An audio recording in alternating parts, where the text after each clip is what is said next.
Hello and welcome to Life on Pig Row on a crisp autumn day, and today we're looking at planting garlic. Now we're going to look at two types of planting today, planting in the borders and planting in raised beds. Now then, as you can see here, the peas have come to an end and it's a perfect time to whip them out and put garlic there instead. So I'm just going to get Carol to clear all this for me and then we'll carry on with the film. So that's all the supports off, and here's all the canes. Now, a question I often get asked is how to store your canes over winter. So I'm just going to show you that quickly now in this video. So I'm in the greenhouse, it's come to an end as you can see, and this is where I store my canes, right up in the eaves. Can you see that?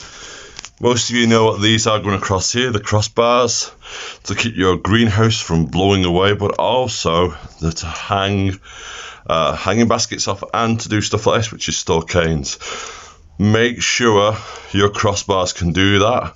On some of the cheaper greenhouses, they won't support stuff like this, so you must make sure that your greenhouse can take this weight.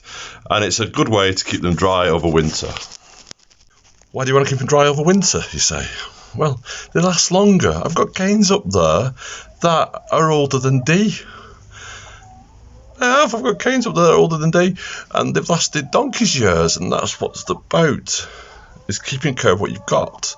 Now, if you haven't got a greenhouse, shed. If you haven't got a shed, wrap them in something that's waterproof, and they'll be fine all over winter, and they'll thank you for it. And you won't have to keep forking out to buy more bamboo canes year in, year out. And it's a money-saving cost, isn't it? Think about it that way.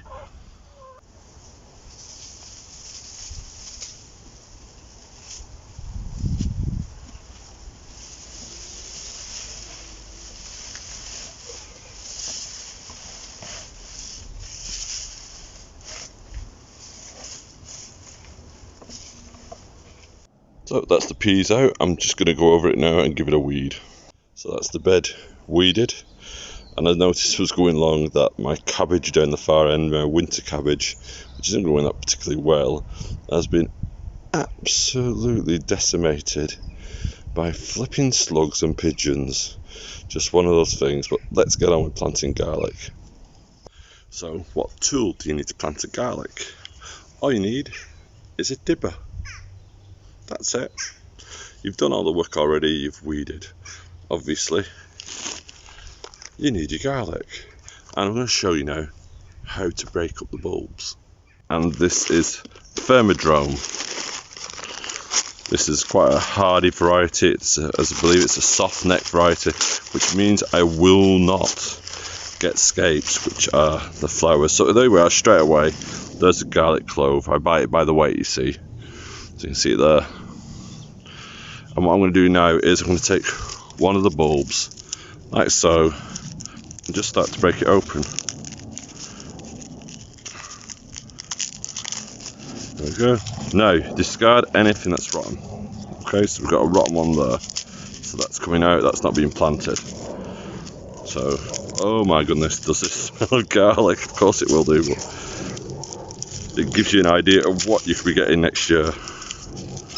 So there we go. And don't be worried too much about the little bits floating around everywhere.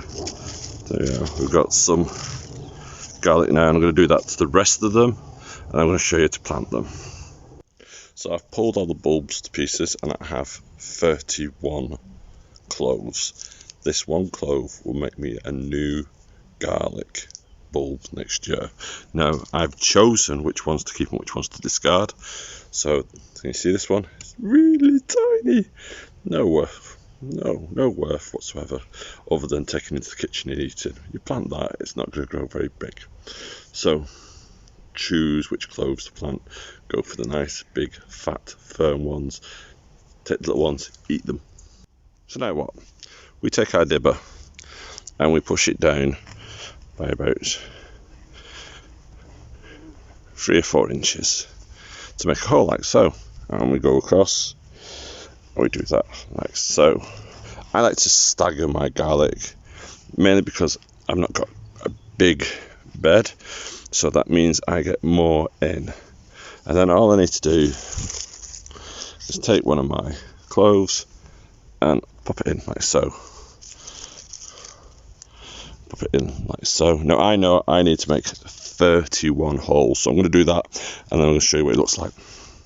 So that's all 31 garlic in. And what now? You can't just leave the holes, can you? Well, it's just a matter of going across and covering them all over. Don't forget to label. Next, how to do it in raised beds. So next is the raised bed, and again I've cleared it, weeded it. Radish was in here last. If you want to see what we did with the radishes and the radish seed pods, look at our YouTube channel and you'll see what we did a few weeks ago with them.